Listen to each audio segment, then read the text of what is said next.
जी अस्सलाम वालेकुम। आप देख रहे हैं समीर रसोई घर और आज मैं आप जो रेसिपी शेयर कर रही हूँ वो बूंदियों की है या आप इसे फुल्कियाँ भी कह सकते हैं। बहुत ही ज़बरदस्त ये रेसिपी है और बहुत ही टेस्टी इससे बनती है। यहाँ पर मैं आपको दो तरीक़ों से बताऊँगी, हाथ से हम कैसे बनाएंगे और स्पून से हम कैसे बनाएंगे। तो सबसे पहले हम इंग्रेडिएंट्स देख लेते हैं।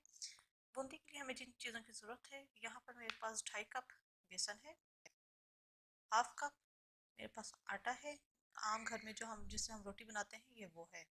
इसके अलावा सुरख मिर्चों का पाउडर है हाफ टी स्पून, नमक है 1 टीस्पून, बेकिंग सोडा या मीठा सोडा हाफ टी स्पून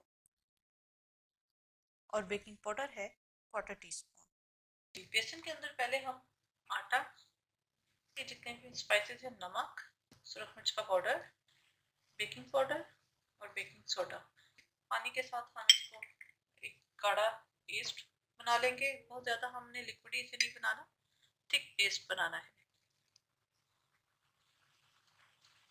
इतना थिक होना चाहिए। इसे मैं अभी और जो है विस्क के साथ बीट करूंगी। आप चाहें तो इसे एग बीटर के साथ भी बीट कर सकते हैं। तो मैं 5 मिनट इसी तरह इससे विस्क से जो है वो इसे फेंटूंगी। अगर आप चाहें तो इसके अंदर थोड़ा सा जो है कलर के लिए अच्छा कलर बूंदियों का है तो इसके अंदर येलो फूड कलर डाल दीजिएगा। मैं भी इसके अंदर ऐड कर रही हूँ पिंच। इसे भी अच्छी तरह मिक्स करेंगे। ये अच्छी तरह मिक्स हो गया है। तो यहाँ पर ये मिक्स हो गया है। इसे मैं 5 मिनट इसी तरह पड़ा रहने दूंगी। उतनी देर में हम कढ़ाई के अंदर तेल गरम कर लेते हैं। 10 मिनट मैंने इसे रखे रखा है। अब इसकी हम फ्राई करेंगे। आप इन्हें हाथ से बना सकते हैं या आप इस तरह की जाली लेकर सुराखों वाली आप उसमें भी बना सकते हैं। जी तेल हमारा गर्म हो गया है। ये मैंने चेक करने के लिए थोड़ा सा डाला था। अच्छा, जिस तरह ये चावलों का होता है चम्मच, आप इससे भी डाल सकते हैं, लेकिन मैं इससे नहीं डाल रही। इसके सुराख जो है इस वाले स्ट्रेनर से ज़रा छोटे हैं, तो मैं इसके अंदर जो है वो करूँगी।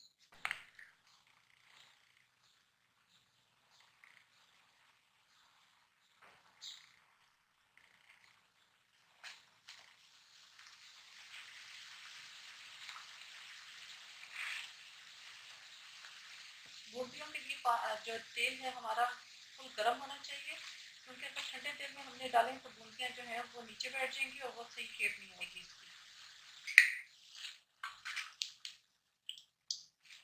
इसको भी मैं निकाल लूँगी और इसी तरह जो है मैं सारी जो है बूंदियाँ इसकी बना लूँगी।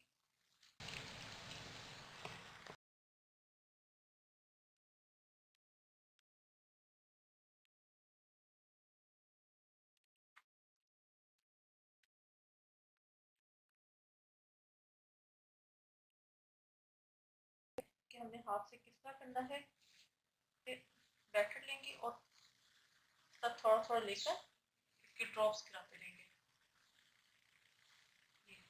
अगर आप हाथ से करना चाहें तो आप हाथ से भी कर सकते हैं।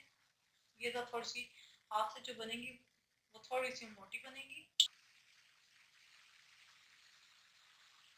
इस तरह मैं सारी बना लूँगी। जी ये दोनों तरीकों से मैंने बूंदी बना ली है। अभी एक एक दफ़ा मैंने सारी निकाली है, मोटी भी बनाई है और बारीक भी।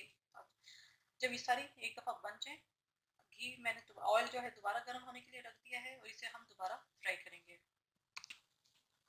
जो मैंने फुल्कियाँ निकाली हुई थी बारीक वाली, पहले हम उसे कर लेंगे, दोबारा रीफ्राई करेंगे। इनकी 2 दफ़ा फ्राई होती है तभी ये क्रिस्पी बनती हैं। जी ये दोबारा मैंने फ्राई की है, देखिए कितनी क्रिस्पी हो गई है। इन्हें हमें निकाल लूँगे। जी बारीक बूंदी मैंने दोबारा फ्राई करके निकाल ली है। अब मैं ये जो मोटी वाली है ये डालूंगी।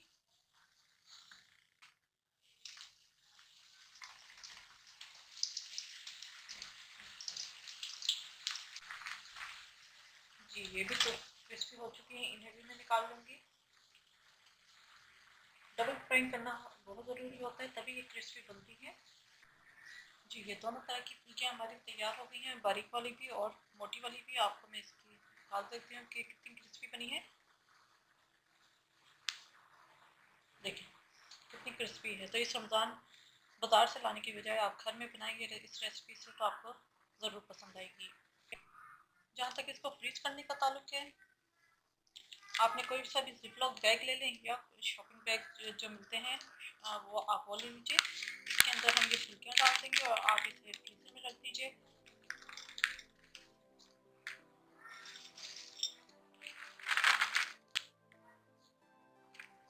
आप इस तरह करके इन्हें फ्रीजर में रख दीजिए और पूरा रमज़ान जो है आप इसे इस्तेमाल कर सकते हैं।